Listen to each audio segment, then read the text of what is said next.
Bienvenue sur Science Num, le podcast qui donne la parole aux chercheurs du numérique. Pour la période estivale, je vous propose de partir chaque semaine à la rencontre d'une chercheuse. Et oui, d'une chercheuse. En effet, Télécom Sud Paris s'est demandé comment contribuer à augmenter la mixité dans les formations d'ingénieurs et les métiers du numérique. À l'occasion de sa dernière initiative, née d'une exposition de portraits artistiques de chercheuses, celles-ci se sont prêtées au jeu du podcast pour partager leur passion pour les sciences, leur parcours et leur vie scientifique. Aujourd'hui, l'invitée de ce hors-série spécial été est Catherine Lepers. Elle est interviewée par Adeline Kubert des Passionnariats.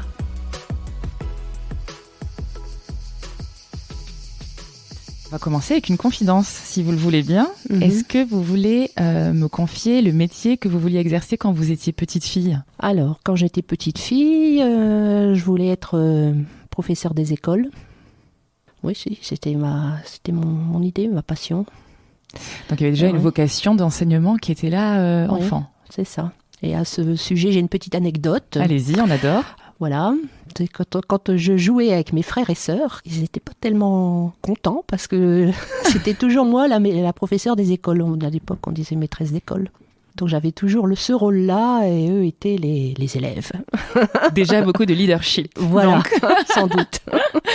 Et ensuite, quelles ont été les étapes de votre parcours scolaire et professionnel ? Alors j'ai un profil un peu atypique pour une enseignant-chercheur, puisque j'ai un parcours universitaire à la base. Ensuite, j'ai fait quelques années dans le monde de l'entreprise. J'ai repris des études pour faire une thèse. À quel âge ? 23 ans ? Non, 26 ans. 26, 27. Vous avez repris vos études à 26 ans ? Oui, pour faire une thèse. Donc ensuite, j'ai eu un poste de maître de conférence à l'Université de Lille. Et ensuite, j'ai eu un détachement ici. Ok. Et donc, je suis professeure à Télécom Sud Paris depuis 2008. Alors, pourquoi votre parcours a été atypique ? Un parcours atypique, parce que déjà, lorsque j'ai démarré ma thèse, j'avais un bébé d'1 mois. Donc, je crois que ça, c'était quand même quelque chose à noter.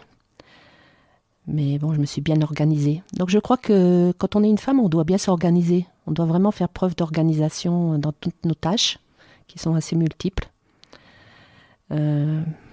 Mais on s'en sort.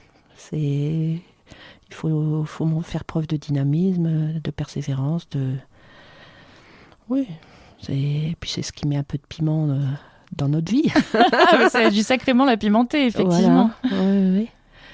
Et oui, donc bon, ça s'est bien passé. Ma fille, elle est super. Voilà. Et puis j'ai eu l'aval aussi, le soutien de mon mari, donc. Pour que je puisse faire ma thèse, parce que c'était un souhait que j'avais émis. J'ai été bien soutenue dans cette tâche. Comment elle est apparue cette idée, puisque vous avez travaillé en entreprise ? Oui. Avant cela, il y avait eu déjà un parcours. Comment a émergé l'idée de reprendre les études, malgré d'être dans la vie active, et d'aller même vers la thèse, alors qu'il y avait la construction d'une vie de famille ? Oui. Alors ça, c'est vraiment le déclic que je l'ai eu dans l'entreprise, en fait. Parce que dans l'entreprise, j'avais été chargée de monter un petit laboratoire de test des composants optiques que l'on mettait sur nos réseaux. Et j'avais eu l'occasion d'embaucher un stagiaire. Et je lui donnais des tâches qui relevaient plus de tâches de recherche en fait, que de tâches de développement en entreprise. C'était un signe. C'était un signe. Donc, de ce fait-là... on s'est dit, je me suis dit, peut-être que finalement, j'ai envie d'aller voir un peu plus loin que du développement. J'ai envie de faire de la recherche, en fait. Et c'est pour ça que j'ai fait une thèse, oui, que je me suis arrêtée et que j'ai fait une thèse. Il y a eu cette volonté d'aller plus loin que ce qu'on doit exécuter. Voilà. Et d'aller partir à la recherche de la compréhension de comment les choses se passent et de vouloir en savoir plus. C'est ça. Donc vraiment de creuser en fait finalement les choses et de répondre à la question pourquoi. D'ailleurs c'est une question que je pose toujours à mes étudiants et à mes doctorants, mais pourquoi on fait ça ? Je crois que c'est très important de se demander à chaque étape pourquoi on fait les choses.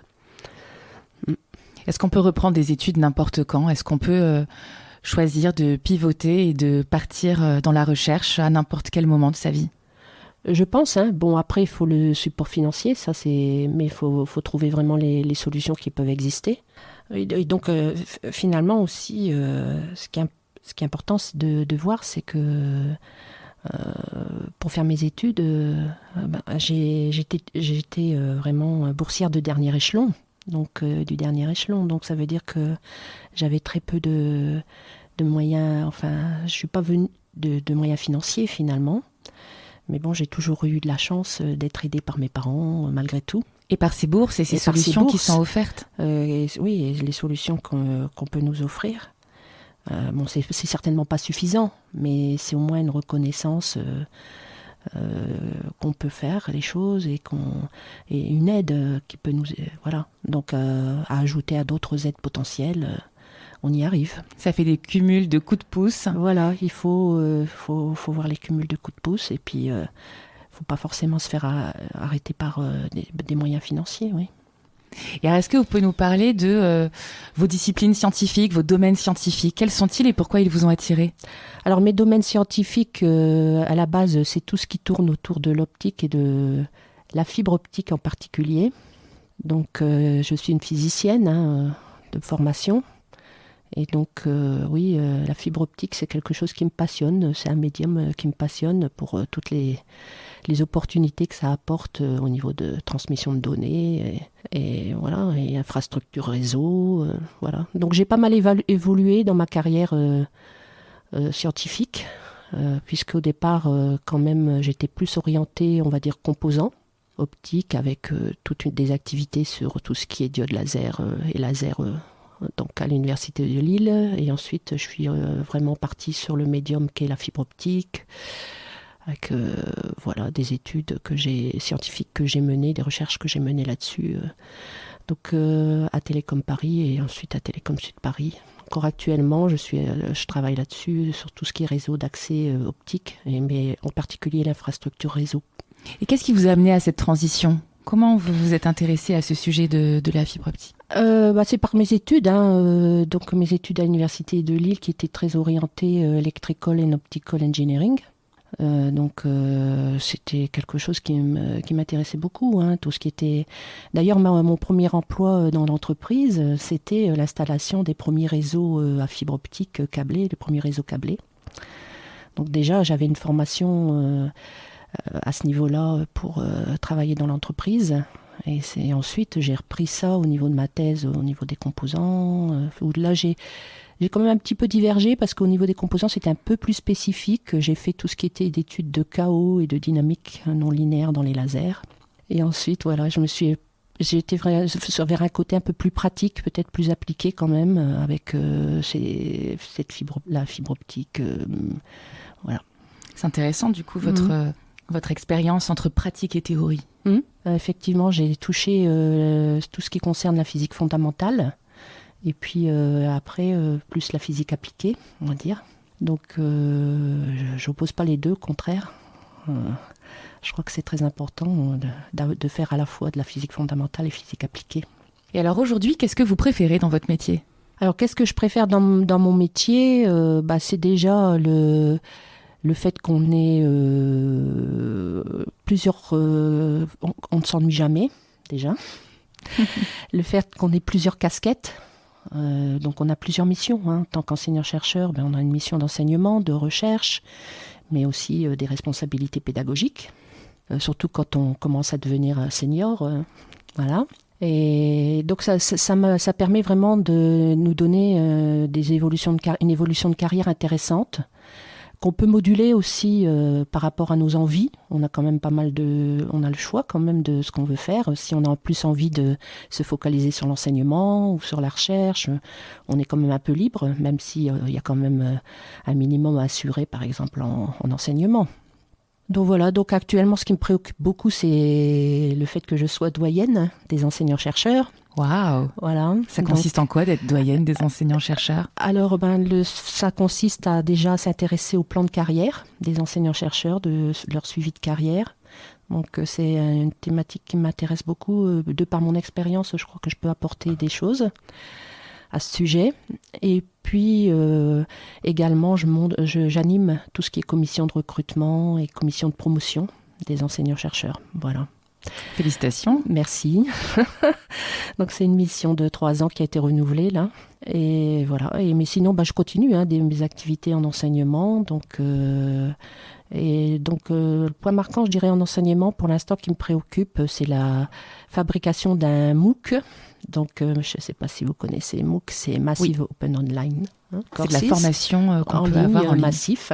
Donc, on avait fait une première version d'un MOOC tourné réseau d'accès optique avec des collègues de Rennes et puis des industriels. Et cette première version, on est en train de la remettre un peu à niveau, puisque avec l'évolution des technologies. Et donc, on est en train de monter ça. Voilà. Donc ça, le MOOC, ça a été assez marquant parce que j'ai eu, quand même la première fois, lorsqu'il a tourné sur la plateforme Fun, j'ai eu 6 000 apprenants. 2 fois 6 000, donc ça faisait 18 000 au total. C'est un grand succès. C'est un grand succès. Puis après, 3 000, quand la technologie est en train d'être déployée. Donc, mais bon, on va rebondir, je pense, avec des nouveautés. Voilà. Et donc, en nouveau recherche, je suis en cadre aussi des doctorants. Donc, je suis directrice de thèse d'une thèse CIFRE. Donc, c'est une thèse d'un doctorant qui est actuellement, on va dire, dirigé par moi au niveau académique et puis un collègue comme co-directeur de thèse, encadrant de thèse, on va dire. Et puis, qui se déroule en entreprise. Donc, ASPI, oui. Toujours pratique et théorie. Pratique et théorie, voilà. C'est ce qui me qualifie, je pense. En partie. Très bien. Est-ce que des femmes scientifiques ont été des modèles pour vous ? Ah oui, alors je citerai sans doute Marie Curie. Je crois que je dois pas être la seule. Ah non, vous n'êtes vraiment pas la seule. Oui. Donc non, Marie Curie, je pense que c'est vraiment un exemple pour nous. Elle a ouvert la voie aux femmes pour se lancer dans la recherche, oui. Elle s'est battue pour ça et je pense que c'est vraiment un exemple pour nous. Oui. Il y en a d'autres qui vous traversent l'esprit, même des femmes qui ne sont pas reconnues et qui ont pu jalonner votre parcours ? Non, parce que je suis quand même dans un monde d'hommes. En electrical and optical engineering, on est dans un monde d'hommes, malheureusement. Enfin, je veux dire, malheureusement, ça me dérange pas parce que je me suis quand même adaptée très vite. Mais c'est vrai qu'on a très peu de femmes qui optent pour ces carrières. Et alors, c'est un de mes grands regrets quand même, parce que quand j'avais commencé mes études à l'université sur ça, c'est vrai qu'on avait très peu de filles dans les amphis, et finalement, on en est toujours, quelques dizaines d'années après, on en est toujours à ce point-là, quoi. Donc, les choses n'ont pas tellement évolué. Je pense qu'il y a vraiment... c'est dommage. Encore un long chemin. Il y a encore un long chemin. Et quels conseils vous donneriez à ces jeunes femmes qui commencent à s'orienter vers leur futur, vers leur choix d'études ? Allez-y. Moi, je dirais qu'allez-y. La preuve, je m'en sors très bien. En plus, c'est des métiers super intéressants. Il faut pas se mettre de barrières, il faut y aller. Il faut croire qu'on est capable. Ah oui. Aucun problème.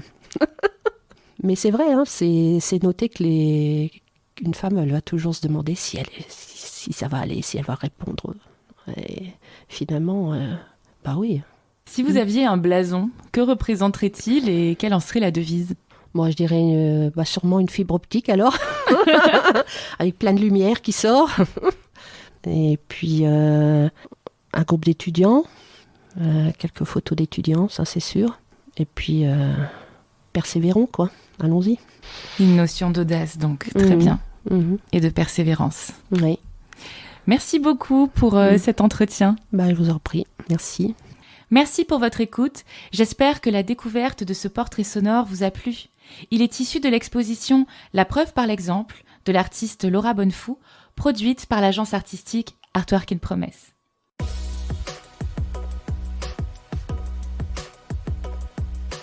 C'était Science Num dans sa tenue estivale pour que tous nous encouragions les femmes à aller vers les sciences et les métiers du numérique. Rendez-vous la semaine prochaine pour une nouvelle rencontre avec Chantal Taconnet. À bientôt!